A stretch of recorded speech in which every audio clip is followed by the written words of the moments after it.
So we will continue on after our airway assessment and patient positioning, moving into anaesthesia planning and rapid sequence induction. Indications for RSI include protect an airway from aspiration to maintain airway patency, to manage a patient that has had issues with ventilation and oxygenation. If you're anticipating that a patient will deteriorate either from another pathology or from respiratory failure.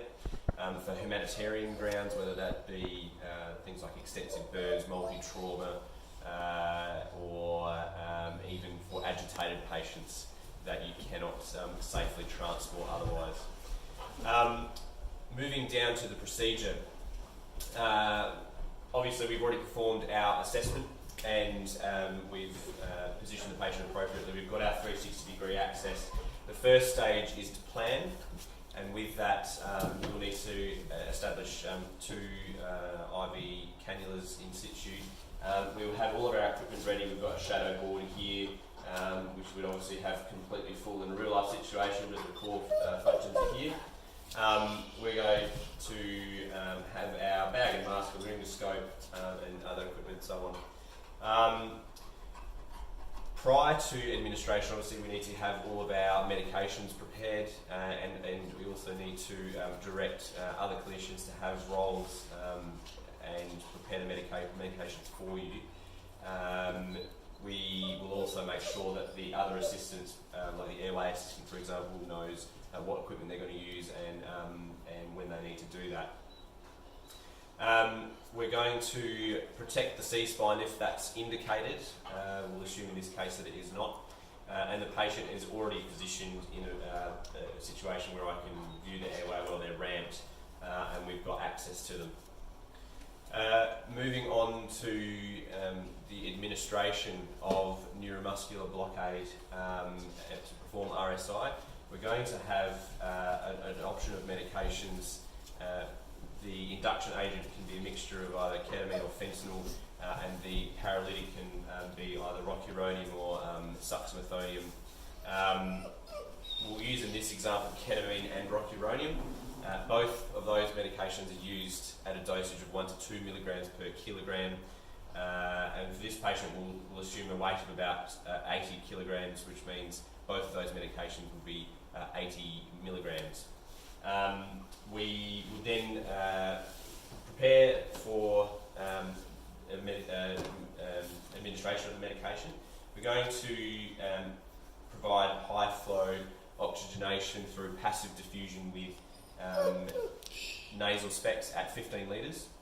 And we've also got the added benefit of End-Tidal CO2 with nasal capnography. We're going to pre-oxygenate for a period of time, probably 90 seconds or so, to maintain SAT of 100%. We'll then administer the medications for Blockade and proceed to go to intubation.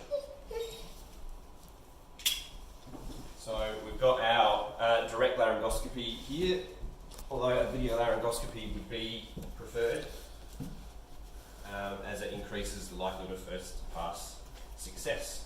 So moving in to the mouth on the right and slowly sweeping down into the molecular groove, I've got a grade 1 view and vision of the cords and passing a bougie through,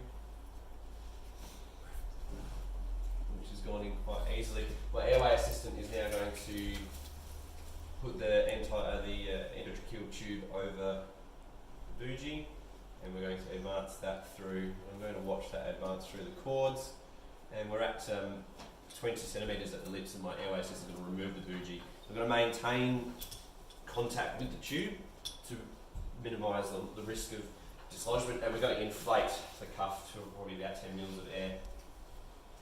We're then going to insert the bite block and then secure the tube.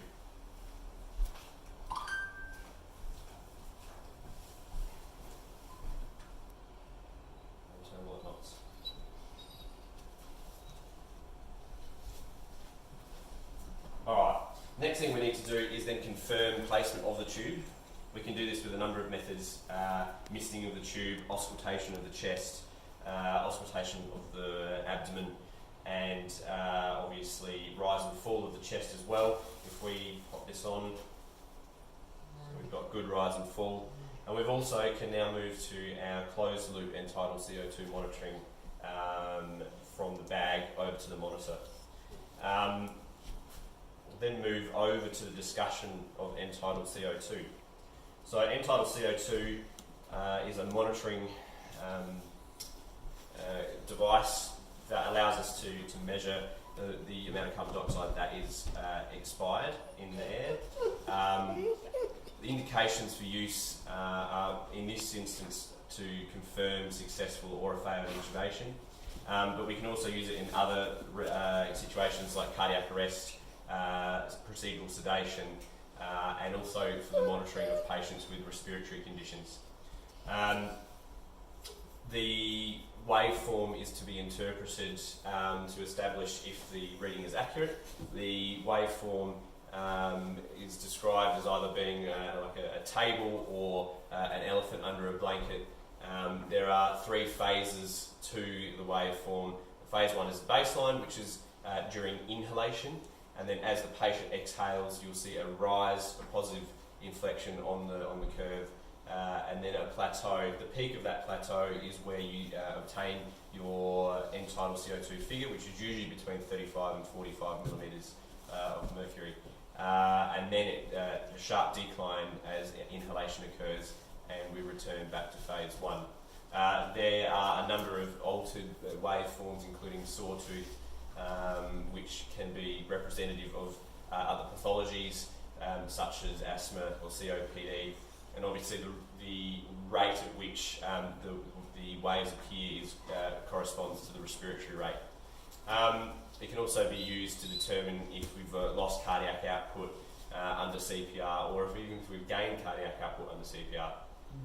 Troubleshooting, we can just need to go in the reverse of what we've done to make sure that everything's connected appropriately and that there's no blockage of the tube, that the monitor is working properly, and that the End-Tidal tube is placed in the correct location as well. And that is rapid sequence induction and End-Tidal CO2.